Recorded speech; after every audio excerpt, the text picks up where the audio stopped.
Robert H. Jackson, the 82nd Justice of the United States Supreme Court, returned home for the final time on October 13th, 1954, with a funeral service held at the St. Luke's Episcopal Church and interment at the Maple Grove Cemetery, Frewsburg, New York.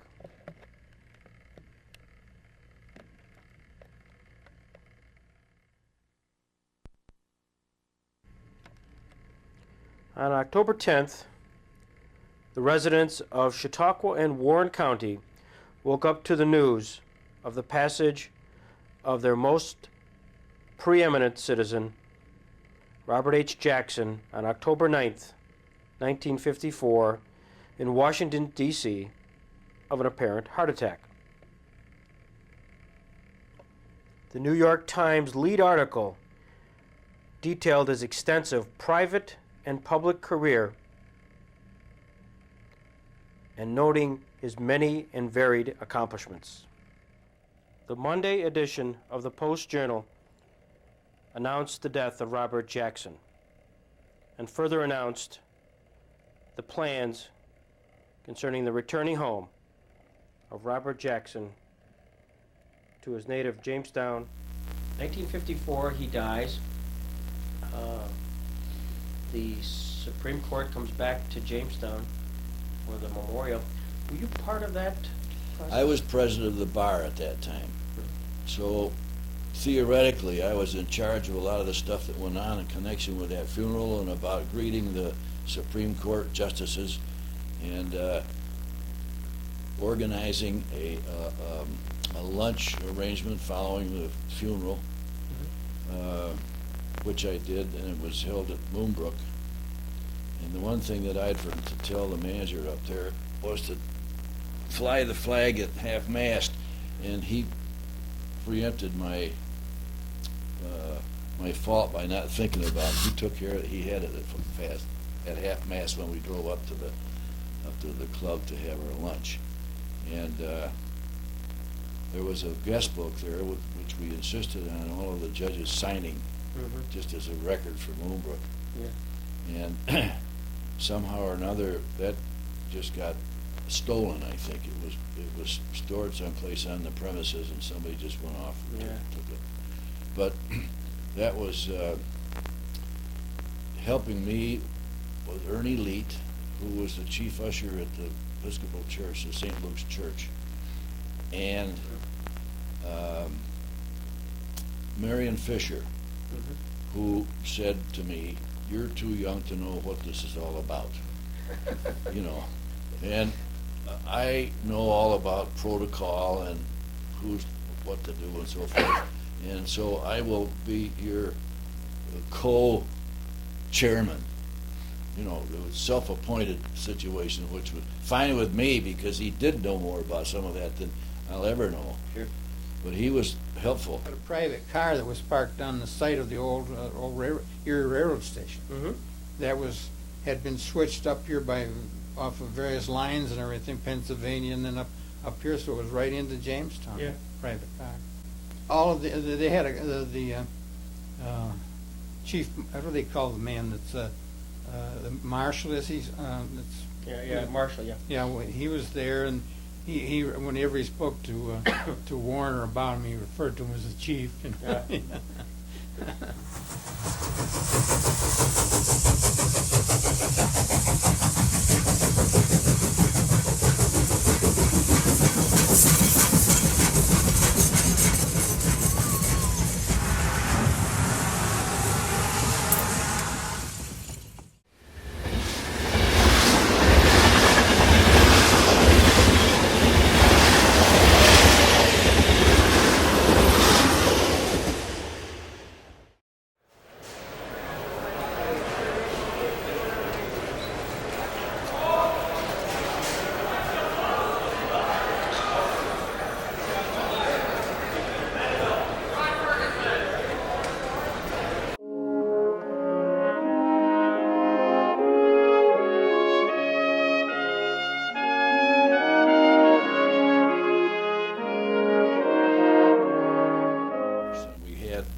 Several of the members of the local bar association and out there on the platform to greet them as they came off, and one of their own protocol guys from Washington that came up with them said, bring your committee into the train. They want to meet you face to face.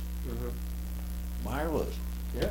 What an opportunity. So we went, and each one of them was sitting in a little compartment, and we met with them and talked with them, and then they proceeded with the rest of the program.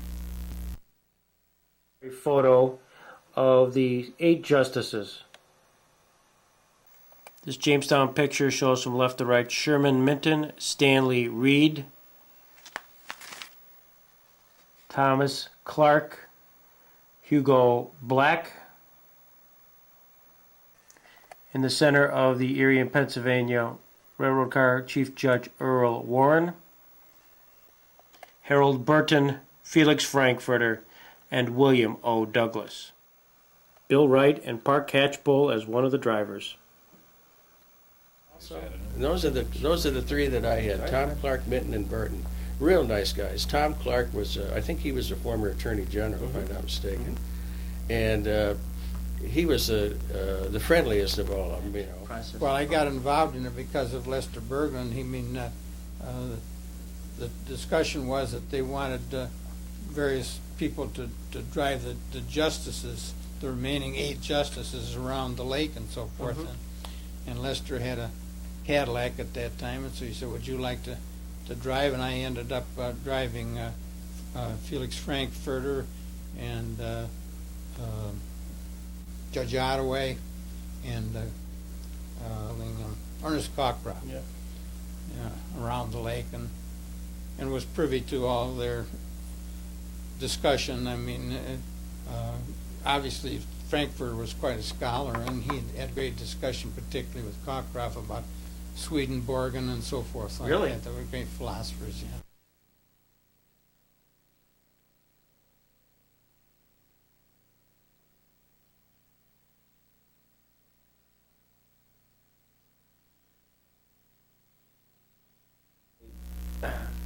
They arrived in the Jamestown station, and from there you greet them, and then did you take them separately up to the church service? We had a little fleet of cars with guys that were willing to do that job. I suppose you didn't have- Willing, that were eager. I was going to say, Yeah. not a problem. Yeah. And I remember I rode in a car with Judge Warren, the Chief Judge. Earl Warren.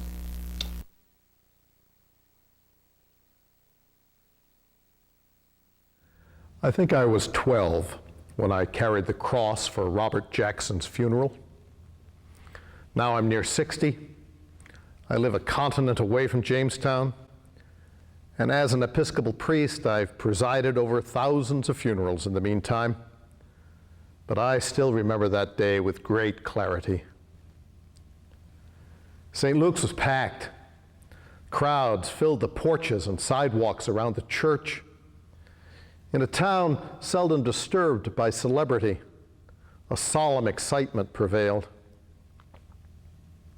My dad, George O'Prey, was the rector at St. Luke's at the time, and he presided at the service, assisted by Bishop Scaife and other clergy. Dad asked me to be the acolyte. That meant lighting the candles and escorting the guests and leading the procession with the cross. It was, for a 12-year-old, a big moment. Arriving on the side door of St. Luke's Church. I had just finished lighting the candles and went back to the sacristy where the clergy gathered before the service, and there was Governor Thomas Dewey. His escort had brought him in the back way to avoid the crowds out front. Dad proudly introduced me to the governor, and he shook my hand, not like a campaigner, but in a way that made a boy feel very important. "Will you show me to my seat, young man?" he said. "Yes, sir. Please follow me." I led him to the front pews where the Supreme Court justices were already seated. And as we arrived, Justice Warren, whom I had already escorted, stood up not so much to greet the governor, but to fumble for something in his pocket. And he reached out and grasped my hand, and he put a beautifully scalloped, exotic foreign coin in it. And he said, "I always carry this with me, but I want you to have it." And then he scribbled his name on his business card, and he said, "This will help you remember where it came from." I didn't know it at the time, but I'm sure that was the beginning of my liberal persuasion. I was a bearer at that funeral, and interestingly enough, I think that's the first time my wife, Sally, ever saw me. She was a teacher at Lincoln, and she and one of the other teachers went over there and to the Episcopal Church, and were outside and watched. There was a crowd over there, and she saw the casket being carried out. Governor Dewey was there. Tell me about that story. That, as I recall, there was a little bit of a something. I think that Dewey was a little upset when he came in that they didn't put him up there in the first row or something. And I was there and watched, and it looked like he was put out, and I think it ended up he sat in the second row. When we had pretty much everybody seated, there was a big to-do outside on the street. Sirens and like a parade of limousines and so forth. And coming down Main Street, Tom Dewey, governor of New York. Big noise, everybody ready for the service. And this arrival. And he comes in escorted by a couple of state cops and into the church, at which point Ernie Leet took over, and Dewey starts right down to sit in the aisle in front of the Supreme Court. And Ernie Leet stopped him and said, "No, sir, your seat is back here," and insisted on it in spite of the little struggle at the point right there. I've watched it. So Ernie got Dewey back where he should have been, and as far as that part of the protocol was concerned. But that created a disturbance, and some of the Supreme Court guys looked around behind him, gave him the big frown. That didn't sit too well with them. Yeah. And it was obvious what was going on. But the funeral went off without a hitch. I don't remember much about the service. I led the procession, put the cross in its stand, and then I spent most of the service turning that coin over and over in my hand and thinking about how I had just met the governor. When the ceremony was all done and all the speeches had been made, I took up the cross again, and I led that procession down the aisle and past the crowds out to the waiting hearse on Main Street. Reverend George O'Prey leading the pallbearers out of the church. A remarkable shot showing the 8 justices as they're leaving. If you look closely, you'll see John Goodell and Bob Booty on the left and Charlie Price on the right. Justices on either side as honorary pallbearers. An indication of the crowd as they're departing St. Luke's Church towards Shrewsbury. The remaining 8 justices as they depart for the cemetery.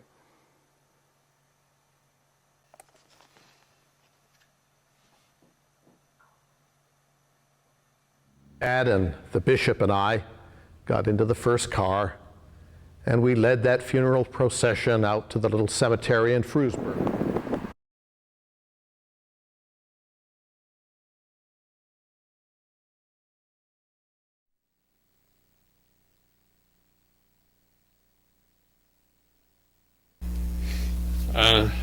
He was buried in Shrewsbury. We carried the casket. It was over uneven ground, and all I could think of was a story that when the Farahs were burying being carried on a litter. You know, if one of the men carrying him tripped, they cut his head off. You know, I could think, geez, I hope I don't. I didn't expect that. My head. The graveside service was a more intimate affair, but the justices were there, and my new friend, Governor Dewey. And again, I led the way, carrying the cross before the casket from the hearse to the graveside.